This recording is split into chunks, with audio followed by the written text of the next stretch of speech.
আপনার কাছে কি মনে হয় একজন অর্থনীতিবিদ হিসেবে এতদিন ধরে আপনি নানা পজিশনে আপনার বিশাল আপনি দায়িত্ব পালন করেছেন বাংলাদেশে। আপনার কাছে কি মনে হয় প্রফেসর ইউনূসের সরকারের মতো একটা সরকার থাকলে দেশের অর্থনীতির চালিকা শক্তি বা দেশের অর্থনীতির যে জোর সেইটা বাড়বে? নাকি একটা পলিটিক্যাল গভর্নমেন্ট আসলে সেটা একটু সহজ হয়? মানে আপনার হোয়াট ইস ইউর টেক?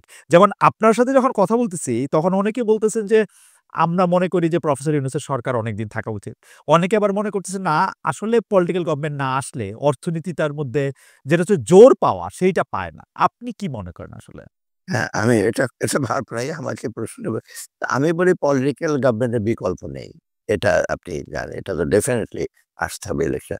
তবে পলিটিক্যাল গভর্নমেন্টের আমাদের যে এই গভর্নমেন্টটা যখন ইন্টারিম গভর্নমেন্ট আমাদের হলো আমাদের যারা আছি, আমাদের কোনো রাজনৈতিক অভিলাষ নেই, আমাদের কোনো এজেন্ডা নেই। কিন্তু পলিটিক্যাল গভর্নমেন্টে আগেরবার দেখছি প্রত্যেকে কিন্তু ব্যাংকের মালিক, ইন্ডাস্ট্রির মালিক, এমপি এবং বিভিন্ন অতএব ওদের একটা নেক্সাস ছিল। সাধারণ মানুষ এটা কিন্তু ওরা অনেকে বলে অলিগার অ্যান্ড আদার অনেকে কিন্তু কোনো চান্স পায়। কিন্তু এইটাতে এটা নাই। অতএব একটা সুবিধা কি আমরা ওইটাকে আস্তে আমরা ভাঙতে চেষ্টা করছি। এটা ডেফিনিটলি আমরা করব। তবে এখন কিছু জিনিস আছে আমার মতে আমি যেটা সবসময় বলি আমার কিছু জিনিস আছে ইমিডিয়েটলি আমরা করব। এবং সবগুলো জিনিস হয়তো আমরা ডিসেম্বর শুরু করে দিয়ে যাব। কিন্তু আমরা ছাপ রেখে যাব, ফুটপ্রিন্ট।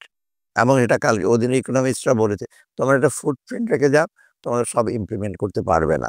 এবং সেটা সিলেক্টিভ জিনিস দেখছি। বড় এই যে ধরেন ব্যাংকিং আইন সংস্কার হুম। বা আরো বিরাট এগুলো করা অনেক সময়ের ব্যাপার অতএব পলিটিক্যাল গভর্নমেন্ট আসলে করতে পারে। তবে পলিটিক্যাল গভর্নমেন্ট এসে যদি আমাদের যদি পজিটিভ কাজগুলো যদি ওরা না ক্যারি আউট করে বা নিয়ে সামনে না যায়, তবে আরেকটা ডিজাস্টার হবে।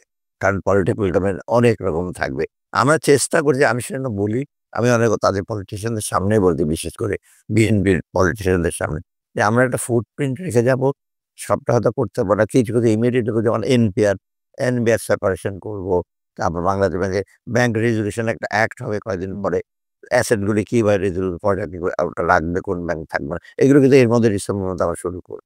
এবং প্রফেসর ইউনূসও বলছে যে আমরা এটা করতে হবে এগুলো। বাকিগুলো আমরা করতে হয়তো একটু সময় লাগবে। সেগুলো আচ্ছা, সেগুলো তো আগামী গভর্নমেন্ট করবে। ধরেন স্যার আপনার সঙ্গে আমার একটা পরিচয় আছে।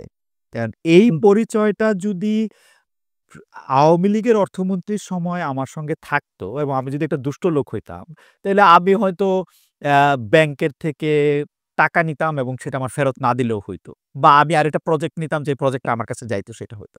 সেইটা এখন আপনি আছেন, কেউ এটা করতে পারছে না। আমি এরকমই শুনি। ডক্টর মোহাম্মদ ইউনুস আছেন, তিনি এইসবের মধ্যে নাই। সেজন্য তিনি প্রধানমন্ত্রী শেখ হাসিনার মতো টাকা কামাইতে পারছেন না বাজার করতে। কিন্তু ঘটনা হচ্ছে আপনারা যখন আসেন, তখনও কি এগুলি বন্ধ হয়েছে আসলে? কেউ বিএনপি, কেউ জামায়াত, কেউ সমন্বয়ক, কেউ বৈষম্য বিরোধী ছাত্র, ইদানিং জানাপা করে তো টাকা এরকম করছেই। মানে এগুলো হচ্ছে আমাদের কাছে খবর স্যার।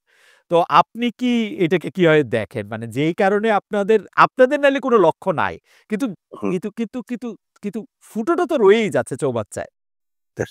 না এটা আমি বলি এই প্রসঙ্গে, জি। এটা আমরা দেখি আমাদের জিনিসগুলো আমাদের গুড ইনটেনশন আমরা যেগুলো করতে যাচ্ছি এইগুলো কিন্তু খুব কন্ট্রোভার্সিয়াল ও না। হুম, যেমন ব্যাংকের খেলাপি না দেয়, ট্যাক্স স্টেশনটা করা, তারপর রেভিনিউটা আরো জেনারেট বেশি করা, গরিব ট্যাক্সে বেশি না দেওয়া, এইগুলো আমরা চেষ্টা করি। কিন্তু এগুলো আমাদের কাজ করতে তো দেওয়া হচ্ছে না।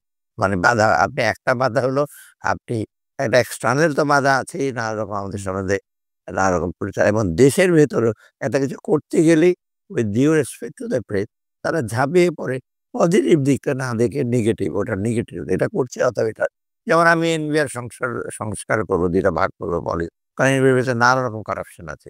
যে পলিসি করে সে আবার জাজমেন্ট দেয় যে না আমি তুমি এত টাকা না দিলে তো আন্ডার টেবিল করে। এটা নিয়ে আবার অনেক লেখালেখি হচ্ছে।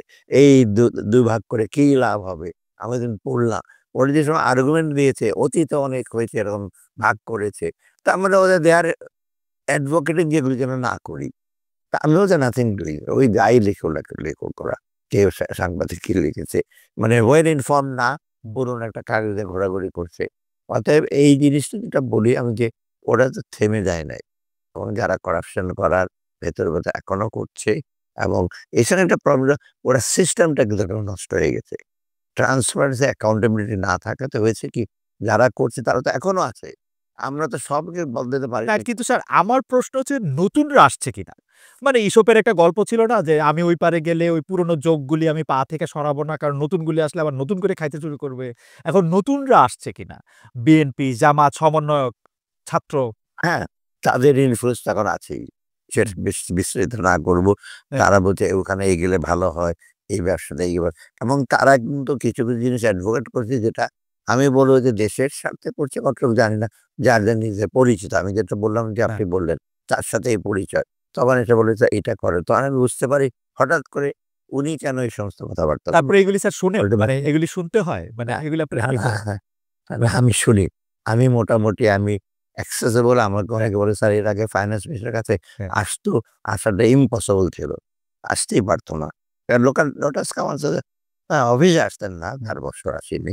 বাট এর আগে যেটা ছিলেন এগুলো তো আসতেন। আমি শুনি, শোনার পর আমি বলি, "আচ্ছা দেখব।" মাঝে, মাঝে আমি বলি যে, "না এটা কমপ্লিটলি ফেক।" মোটামুটি শুনি কিন্তু ওই যেটা বললাম যে স ওই লোকগুলো আছে, সিস্টেমটা ঐরকম আছে। আরেকটা সবচেয়ে বেশি আমরা অনুভব করছি এখন ল্যাক অফ প্রপার কোঅর্ডিনেশন। কোঅর্ডিনেশনটা মানে কি?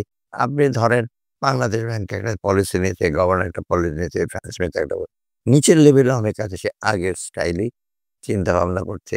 ফাইল হয়তো আর ১০ দিনের জায়গায় ২০ দিন রেখে দিচ্ছে। এটা আমরা টের পাচ্ছি। অতএব সেটা মাঝে, মাঝে আমি গভর্নরকে বলেছি।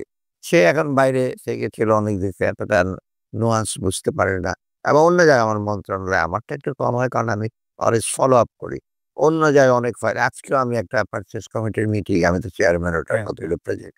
আমি ওর কাছে একটা ভালো একটা তথ্য দিল যে কতদিন লেগেছে এই সমস্ত প্রসেস করতে। টেন্ডার ডকুমেন্ট সাবমিট করতে, টেন্ডার করতে অ্যা বাধা দেওয়া নাই আছে যে ২৮ দিনে করবে টেন্ডার ডকুমেন্ট আনতে সেটা লাগছে ২ মাস। টেন্ডার অ্যাপ্রাইজ করতে লাগছে ১ বছর। সেটা ৩০ দিনে করার কথা।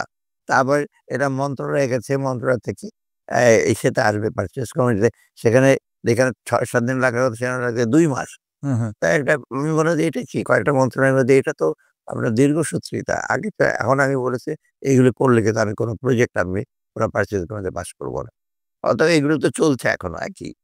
একই ঠিক তো আছে? এক স্যার এইটাই সবচেয়ে বেশি হতাশার। অনেকে আমাকে বলে যে বা আমাদের বলে যে আমরা কি এই সরকারের প্রতি একেবারেই ক্রিটিক্যাল না। অনেকে আবার বলে আমরা অনেক বেশি ক্রিটিক্যাল। কিন্তু আমরা মাঝে, মাঝে হতাশ লাগে যে আপনারা এতগুলি ভালো লোক একসাথে তারপরেও এই জিনিসগুলি চলতেছে। এইটা আপনাদের কাছে কেমন লাগে? মানে এটা আপনাদের কাছে পানিশমেন্ট লাগে কিনা? না, না এটা তো আমাদের অনেক অ্যাডভাইজার তো চায় না। ওয়াহিদুল মাহমুদ সাথে এডুকেশন ছেড়েই দিলেন। হ্যাঁ, আমি মাঝে, মাঝে বলি যে, "কি আর এতগুলো" মানে অনেক সময় মনে হয় কি যে কাজ করে যদি কিছু কোঅপারেশন পান এবং ফলটা যদি পান তো একটা মনে হয় আরেকটু করি। তো মোটামুটি তো খারাপ না একেবারে যে পজিটিভ না। যেমন আমি বলি